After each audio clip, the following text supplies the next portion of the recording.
മറ്റേ കാര്യം. ആ അതെ, ഗിരിയുടെ അഭ്യർത്ഥന മാനിച്ച് ഞാനൊരു സംഗതി ഏറ്റിട്ടുണ്ട്.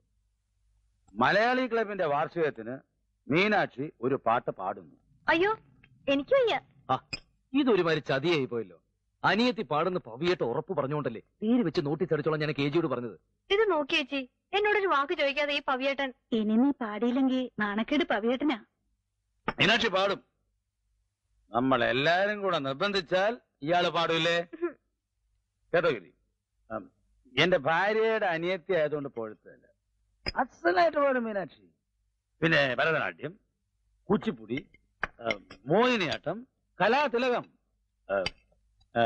വിമൻസ് കോളേജ് പഠിക്കുമ്പോഴേ ഇയാളുടെ ഡാൻസ് കണ്ട് ഒരു പയ്യൻ ആരാധന മൂത്ത് ഇയാൾക്കൊരു പ്രേമലേഖനം എഴുതി ഇല്ലേ? ഞാൻ പറഞ്ഞിരുന്നില്ലേ ഒരു അഖിലചന്ദ്രനെ പറ്റി? അയാള് ചെന്ന് ഈ പയ്യന്റെ മൂക്കിടിച്ച് ചമ്മന്തിയാക്കി പയ്യൻ 10-12 ദിവസം ICU കിടന്നു.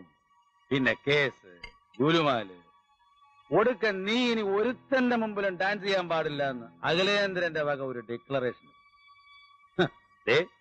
വാചിക്ക് ഇയാൾ ആരാന്ന? അതോടെ മീനാക്ഷി ഡാൻസ് മാത്രമല്ല പാട്ടൊന്നും.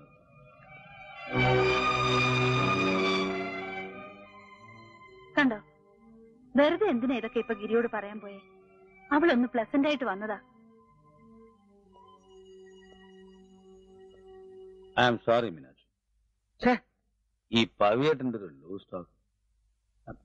സോറി. ഗിരിയെ ഞാൻ ഒരു അന്യനായി കണ്ടിട്ടില്ല, അതുകൊണ്ട് അല്പ സ്വാതന്ത്ര്യം കൂടുതൽ എടുത്തെന്ന് കരുതിയാൽ മതി. ഒക്കെ ഒരു സ്പോർട്ടീവ് സ്പിരിറ്റിൽ നിൽക്കുന്ന കുട്ടിയല്ലേ താൻ, എന്നിട്ട് ഇങ്ങനെ അപ്സെറ്റ് ആയാലോ? ഒരു പറിച്ചു നടലെന്ന് നമ്മൾ ആദ്യം പറഞ്ഞില്ലേ? ഒക്കെ നമുക്ക് വീണ്ടും തുടങ്ങണം. പാട്ട്, ഡാൻസ്, തമാശ. ഗിരി ഉണ്ടാകും കമ്പനിക്ക്. He is an excellent comedian. ഉളുവിന്റെ രാജാവാണ് കേട്ടോ ഗിരി. നമുക്ക് ഈ മീനാക്ഷിയെ ഒന്ന് ഉഷാറാക്കിയത്. താൻ കണ്ടിട്ടില്ലല്ലോ പഴയ മീനാക്ഷി? അയ്യോ, കാണണം. ഇന്ന് മുതൽ മീനാക്ഷി ഉമാ പഴയ മീനാക്ഷിയാകുമ്പോൾ അതിന്റെ തുടക്കം ഒന്നോണം. ആഹാരം കഴിഞ്ഞ ഉടനെ മീനാക്ഷി നമുക്ക് വേണ്ടി പാടാൻ പോകും.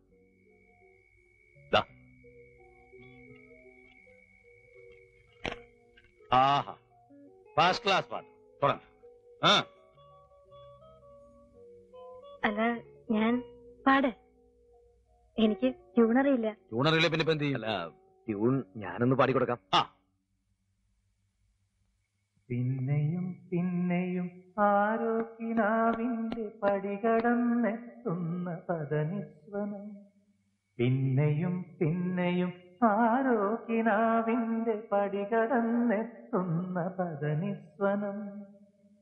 പിന്നെയും പിന്നെയും ആരോ കിനാവിന്റെ പടികടന്നെത്തുന്ന പദനിസ്വനം. പിന്നെയും പിന്നെയും ആരോ കിനാവിന്റെ പടികടന്നെത്തുന്ന പദനിസ്വനം.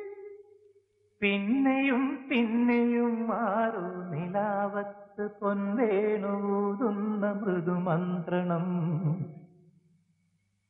പിന്നെയും പിന്നെയും ആരോ നിലാവത്ത് പൊൻവേണൂതുന്ന മൃദുമന്ത്രണം. പിന്നെയും പിന്നെയും ആരോ കിനാവിന്റെ പടികടന്നെത്തുന്ന പദനിസ്വനം.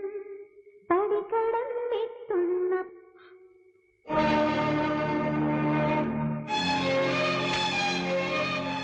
സോറി. ചേട്ടാ, പിന്നെ പ്രശ്നമായി. അതിനിപ്പൊ ഞാനൊന്നും പറഞ്ഞില്ലല്ലോ.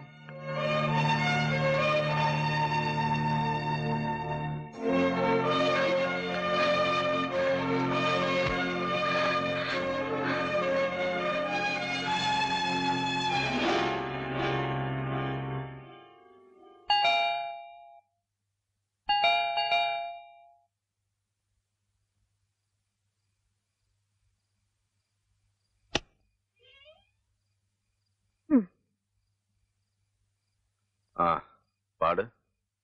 പാടാനോ? എനിക്ക് ഇപ്പൊ കേൾക്കണം നിന്റെ പാട്ട്. അയ്യടാ, ഇതെന്ത് സൂക്കട്? പാതിരയ്ക്ക് ഉറക്കത്തിന്ന് വിളിച്ചുണർത്തിട്ടല്ലേ പാട്ട്? എനിക്ക് കേൾക്കാൻ തോന്നുമ്പോ നീ പാടണം, ഏത് പാതിരക്കായാലും. ഓ, തുടങ്ങിയോ വട്ട്? ഞാൻ പാടാം, ഇവിടെ നിന്ന് തന്നെ പാടാം. മതിയോ? ഇവിടെ ഒന്ന് പാട്. അയ്യടാ എന്താടി? ചെന്ന് ആഹാരം കഴിക്ക്. കല്യാണിയമ്മേ, ദേവരാൾ എത്തിയിട്ടുണ്ട് നട്ടപ്പാതിരിക്ക്. എത്ര എണ്ണ അകത്താക്കി? വല്ലാണ്ട് ബോറാവുണ്ട് കേട്ടോ. ക്ലബും കൊറേ ഫ്രണ്ട്സും. അവന്മാർക്ക് നിന്റെ പാട്ട് ഭയങ്കര ഇഷ്ടമാണത്രേ. കണ്ട അണ്ടനെ അടകൊണ്ടൊക്കെ എന്റെ പാട്ട് കേട്ടിട്ടുണ്ട്. പക്ഷെ ഞാൻ മാത്രം കേട്ടിട്ടില്ല. ഞാൻ പാടുമ്പോഴൊന്നും കേൾക്കാൻ വരാറില്ലല്ലോ ഇയാള്. എങ്കിപ്പൊ പാട്. ഇപ്പൊ എനിക്ക് വയ്യ. ഇപ്പൊ പാടണം നീ. ഇതെന്ത് ഭ്രാന്ത്? എനിക്ക് വയ്യ. പാടാൻ. ഇല്ലോ. പാടേ. പാടാൻ. അഖിൽ, എന്താ ഇത്? വിടവളെ. ഇവളെന്റെ ആരാ? തെൽവിയങ്കൾ, ഇവളെന്റെ ആരാ? നിനക്ക് അറിഞ്ഞൂടെ? മുറപ്പെണ്ണ്. ഞാൻ കെട്ടാൻ പോണ പെണ്ണല്ലേ? അപ്പൊ ഞാൻ പറഞ്ഞവൾക്ക് അനുസരിച്ചാൽ എന്താ? ഇവളെന്താ അനുസരിക്കാത്തത്? ഇവൾക്ക് എന്താ ഇപ്പൊ പാടിയാലേ? ഇപ്പൊ സമയം എന്തായെന്ന് അഖിലിന്റെ വിചാരം? എന്താ ഈ സമയത്ത് പാടിയ കുഴപ്പം? ഈ സമയത്ത് പാടുന്നത് കുറുക്കന്മാരാ. നീ പാടോ ഇല്ലയോ? ഇല്ല. ഇല്ലേ? ഇല്ല. അഖില് പോയി കിടക്ക്. ഞാൻ കിടന്നോളാം. അങ്കിൾ പോയിക്കോ, ഞാൻ കിടന്നോളാം. ഇവള് പാടിയിട്ട് ഞാൻ പോയി കിടന്നോളാം. ഞാൻ പാടണം. ഇപ്പൊ തന്നെ പാടണം. അത്രല്ലേ ഉള്ളൂ? അത്രേ ഉള്ളൂ. അച്ഛനിതിൽ ഇടപെടണ്ട. വാ. എങ്ങോട്ട്?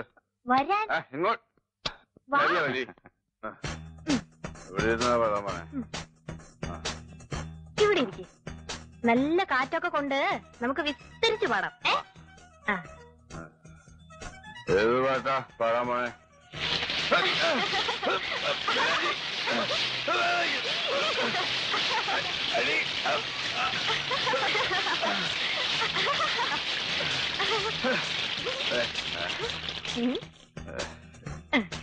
ഇനി നമുക്ക് പാടാം.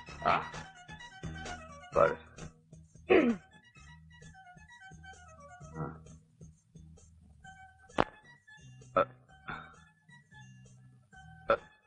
കേൾക്കാനില്ല. ഉറക്കെ പാട്. ഞാൻ പാടുണ്ട്. നീ ഫിറ്റായതുകൊണ്ട് കേൾക്കാത്തതാ. ആണോ? ആ. ആഹാ.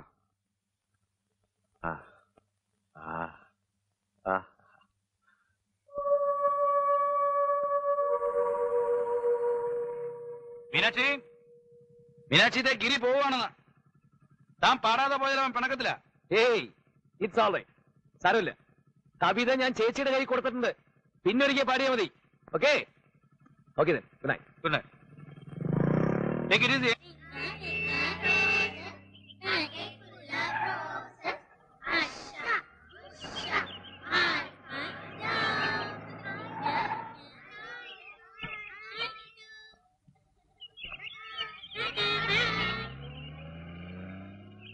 ഹോസ്പിറ്റലിലേക്ക് എത്ര കിലോമീറ്റർ ഉണ്ട് ചേച്ചി?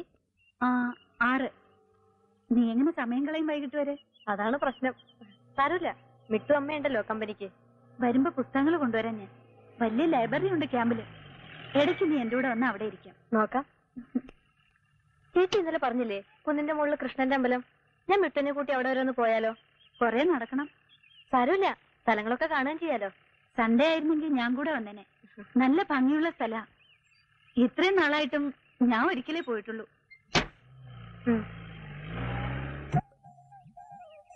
అదిగో తెలుస్తుంది కదా, అది కృష్ణదేవుడి క్షేత్రం. ఇక్కడ చాలా కాలంగా ఉంది.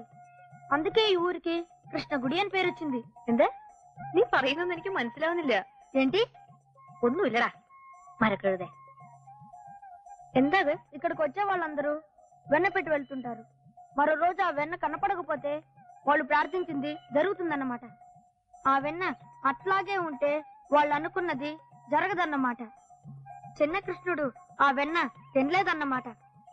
మీరు కూడా కడతారా? మీరు కూడా కడతారా? అమ్మా వెన్నయండి.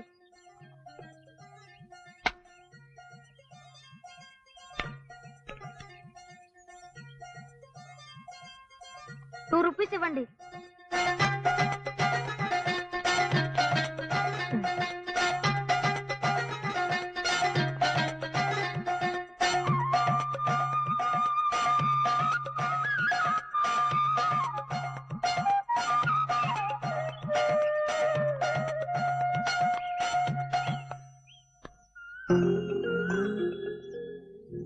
നാളെ വരേണ്ടി വരും. വെണ്ണ അവിടെ തന്നെ ഉണ്ടോ ഇല്ലയോ എന്നറിയാൻ. ഇവൻ പറഞ്ഞപ്പോ വെറുതെ ഒരു തമാശക്ക്. ഇവിടെയുള്ളവർക്ക് വലിയ വിശ്വാസം അതില്.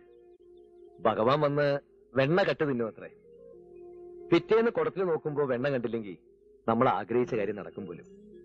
എന്തായാലും നാളെ വന്ന് നോക്ക്. ആഗ്രഹിച്ച കാര്യം നടക്കൂലെന്ന് അറിയാലോ. ഞാനും ഒരു ഉറി കെട്ടാൻ ഇറങ്ങിയതാ. കഴിഞ്ഞ കൊല്ലം അമ്മ എന്റെ കൂടെ വന്ന് താമസിച്ചപ്പോ അബദ്ധത്തിൽ ഒരിക്കൽ കൊണ്ടുവന്നിട്ടുണ്ട് ഇവിടെ. അതോടെ എനിക്ക് പണി. ഇടയ്ക്കിടയ്ക്ക് അമ്മ നാട്ടിലിരുന്ന് ആഗ്രഹിക്കും, നന്ദിനിക്കുട്ടി പ്രസവിച്ച 5 ഇടം കഴി പാല് കറക്കണേ, ഇക്കൊല്ലെങ്കിലും 3 പൂക്കണേന്നൊക്കെ. ഇതിപ്പോ ഇത്രയും കൂടി ഗൗരവമുള്ള കേസാ. തൊട്ടടുത്ത വീട്ടിലെ ജാനകിയേട്ടത്തിന്റെ മോളുടെ കല്യാണം കഴിഞ്ഞിട്ട് 6 കൊല്ലായി. കുട്ടികളില്ല. അമ്മയുടെ ഈ ആഗ്രഹം തരക്കേടില്ലാന്ന് തോന്നിയോണ്ട് ഒന്ന് പരീക്ഷിച്ചേക്കാമെന്ന് ഞാനും തീരുമാനിച്ചു. നമസ്കാരം.